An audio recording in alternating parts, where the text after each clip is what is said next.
شكرا ل 17,000 مشترك ومشتركة موجودين في القناة. احب اشكركم من كل قلبي واقول لكم منورين القناة جدا جدا جدا ومنورين حياتي كلها، رغم ان الرقم ده جه بعد فترة طويلة قوي موجودة على اليوتيوب، بس مش مهم. المهم ان في ناس فعلا بتحبني بجد، بتحبني لذاتي، بتحبني عشاني انا، بتكتبلي تعليق حلو وكومنت حلو وبتشير لي الفيديوهات حتى لو في نصيحة بتقدموها لي بشكل حلو.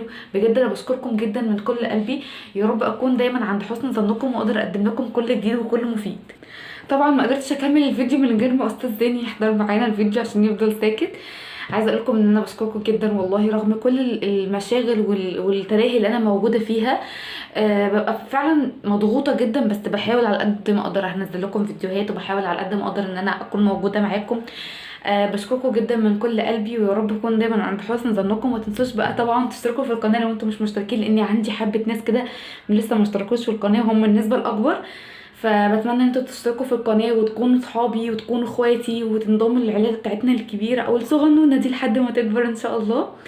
بشكر التعليقات الجميله، انا جالي حوالي اكتر من 1900 تعليق خلال السنه، اكتر من 10,000 تقريبا لايك خلال السنه.